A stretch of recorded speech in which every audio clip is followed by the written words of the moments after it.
Dans la suite de la discussion générale, la parole est à Madame Céline Brulin pour le groupe CRCE pour 6 minutes.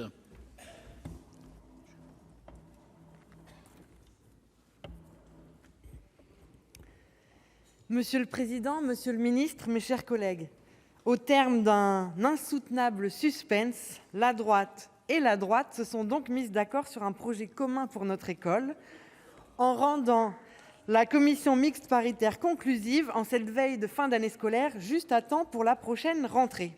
Mais précisément, comment s'annonce cette rentrée ? 362 écoles seront fermées, aucune sans l'accord du maire, a indiqué le président de la République à l'issue du grand débat. Mais à force de diminution de dotation, de pression pas toujours amicale en faveur de regroupements d'écoles, beaucoup d'entre eux se résignent à la fermeture, d'autres doivent recourir à la justice pour se faire entendre.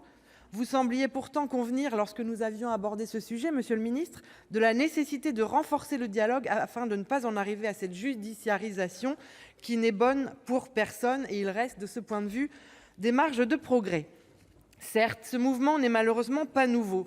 L'Association des maires ruraux de France montre que depuis le début des années 80, le nombre d'écoles a diminué 4 fois plus vite que le nombre d'enfants. Mais il devient de plus en plus insupportable à mesure que nos concitoyens voient leur territoire abandonné par la plupart des services publics et des institutions républicaines.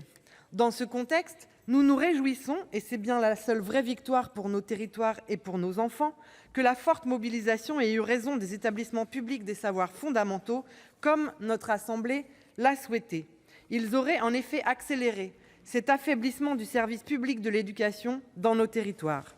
Aux côtés de toute la communauté éducative, des élus, des parents d'élèves, nous resterons extrêmement vigilants sur ce point. Contrairement aux annonces du président de la République, là encore, à l'issue du grand débat, la généralisation de classes à moins de 24 élèves en grande section CP et CE1 ne sera pas non plus pour cette rentrée. Dans l'académie de Rouen, par exemple, vos services sont en train de réexaminer, et je souhaite vivement que des postes soient attribués, la situation de classe de maternelle à plus de 30 élèves. De tels effectifs en maternelle affaiblissent d'ailleurs la mesure que vous vouliez phare de cette loi, monsieur le ministre, pour que l'instruction obligatoire à partir de 3 ans soit le progrès social que vous revendiquez et que nous défendons pour notre part depuis toujours, vous l'avez rappelé. Alors, il faut garantir un bon accueil des plus jeunes enfants. De même, pour les conséquences budgétaires de la scolarisation à 3 ans pour les communes, qui demeure un problème majeur, avec en plus la création de véritables inégalités entre ces communes. Nous l'avons développé au cours des débats. 45 postes de moins ont été ouverts au dernier concours de professeurs des écoles, toujours dans l'académie de Rouen par rapport à l'an passé, et ce n'est évidemment pas un cas isolé. Cette diminution du nombre de postes ouverts au concours se conjugue à une nette dégradation de l'attractivité du métier d'enseignant.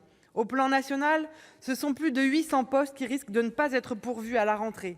C'est davantage qu'en 2018 où leur nombre était déjà supérieur à 2017. Voilà pourquoi aucune de nos craintes n'est véritablement levée sur le sort des assistants d'éducation qui ne sont plus garantis à l'issue de la commission mixte paritaire d'avoir un enseignant tuteur. Dans un contexte de pénurie organisée, le risque est grand qu'ils se retrouvent devant des classes. Et si la formation continue des enseignants hors temps de travail a été supprimée du texte issu du Sénat, vous avez publié un décret, monsieur le ministre, permettant de réquisitionner les enseignants sur leur temps de vacances. Les enfants, quand même pas. Un mot sur l'école inclusive.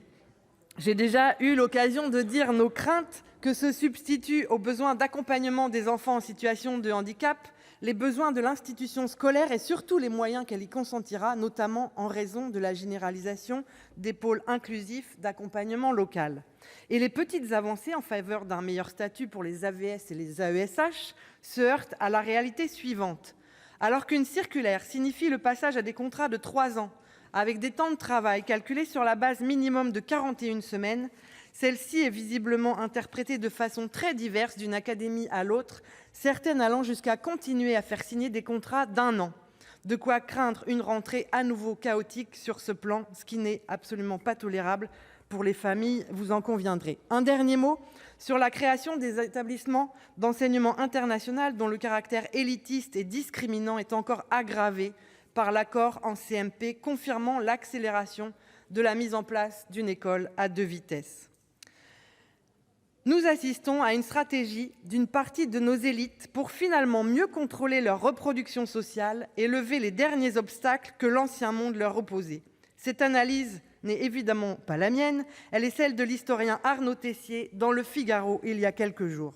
En peu de temps, et sans avoir besoin de recourir à la procédure législative, vous conduisez en effet des réformes lourdes, structurelles, qui modifient l'organisation, les finalités et le fonctionnement de l'éducation nationale. Enseignement professionnel, baccalauréat, lycée, programme, tout y passe, sans oublier la sélection imposée à l'accès à l'enseignement supérieur.